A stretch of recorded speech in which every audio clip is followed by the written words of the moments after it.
भोपाल के बहुचर्चित दिशा शर्मा संदिग्ध मौत मामले में इस वक्त की सबसे बड़ी खबर सामने आ रही है। मध्य प्रदेश सरकार ने इस पूरे हाई प्रोफाइल केस की जांच देश के सबसे बड़े एजेंसी यानी सीबीआई को कराने की सिफारिश कर दी है और इसकी मंजूरी भी दे दी है। एएनआई की रिपोर्ट के अनुसार इस फैसले के बाद दिशा के ससुराल वाले की मुश्किलें और भी ज़्यादा बढ़ने वाली है। इसी बीच दूसरा बड़ा अपडेट यह है कि भोपाल पुलिस आरोपियों की गिरफ्तारी के लिए सीधा हाईकोर्ट पहुंच गई है। पुलिस ने कोर्ट में याचिका दायर कर दिशा की सास गिरिबाला सिंह की अग्रिम जमानत रद्द करने की मांग की है, क्योंकि ये जांच में सहयोग नहीं कर रही है। इधर सीबीआई जांच की खबर मिलते ही जब मीडिया ने उनकी सास और उनके वकील को घेरा, तो आइए अब आपको बताते हैं आखिर यह पूरा मामला क्या है, कब शुरू हुआ और कैसे एक हंसती खेलती बेटी मौत के मुंह में समा गई। तो दोस्तों, कहानी शुरू होती है साल 2025 से। मूल रूप से नोएडा की रहने वाली दिशा की मुलाकात मैट्रिमोनियल साइट और डेटिंग ऐप के जरिए भोपाल में रहने वाले समर्थ सिंह से हुई थी। समर्थ सिंह कोई मामूली इंसान नहीं है, वो पेशे से वकील है और भोपाल के रिटायर्ड जज गिरिबाला सिंह के बेटे हैं।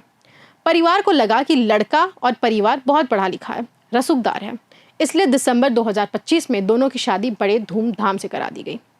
शादी के शुरुआती कुछ दिन तो बहुत अच्छे थे, लेकिन धीरे धीरे दिशा के लिए उसका ससुराल नरक बन गया। रसूखदार होने के बावजूद ससुराल वाले मोटी रकम और दहेज के लिए दिशा को मानसिक और शारीरिक रूप से प्रताड़ित करते थे। इस प्रताड़न के बीच ही दिशा का मिसकैरेज भी हो गया। इसके बाद प्रताड़ना का यह दौर और खौफनाक हो गया।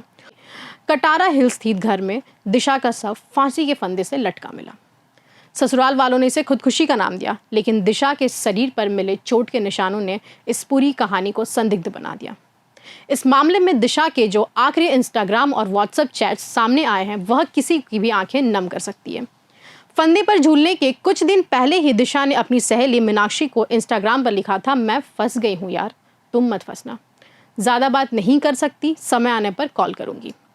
यही नहीं, मौत के महज 5 दिन पहले दिशा ने अपने माता पिता को व्हाट्सएप पर मैसेज भेजकर रोते हुए गुहार लगाई थी कि मैं बहुत परेशान हूँ, ये लोग बहुत घटिया है, मुझ पर शक करते हैं। समर्थ पूछता है कि मेरे पेट में किसका बच्चा है, मुझे आकर यहाँ से ले जाओ, ये लोग मुझे जीने नहीं देंगे। ये चैट्स साफ गवाही देता है कि दिशा ने खुदकुशी नहीं की, बल्कि इस कदम को उठाने के लिए उसे मजबूर किया गया है या फिर उसकी हत्या कर दी गई है। पिछले कई दिनों से दिशा का शव भोपाल एम्स की मरचुरी में रखा है और अब वह गलने लगा है। अपनी बेटी को इंसाफ दिलाने के लिए नोएडा से भोपाल पहुंचे माता पिता और भाई मुख्यमंत्री आवास के बाहर धरने पर बैठ गए थे। उन्होंने मांग की कि दोबारा पोस्टमार्टम दिल्ली एम्स में हो और इस केस की सुनवाई मध्य प्रदेश से बाहर किसी दूसरे राज्य में ट्रांसफर की जाए।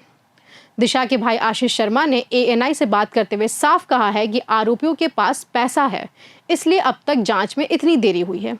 सरकार को यह भी देखना चाहिए कि जुर्म होने के बाद भी प्रशासन में बैठे कौन से लोग इन अपराधियों की मदद कर रहे हैं।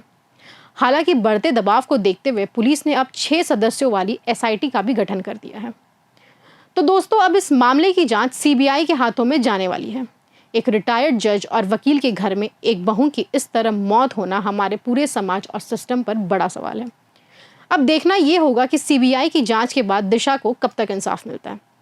इस पूरे मामले पर और पुलिस की कार्रवाई पर आपकी क्या राय है, हमें नीचे कमेंट में जरूर बताएं। बाकी देखते रहे प्रभात खबर। मेरा नाम है खुशहाली। प्रभातखबर.com, विश्वास वही, रफ्तार नहीं।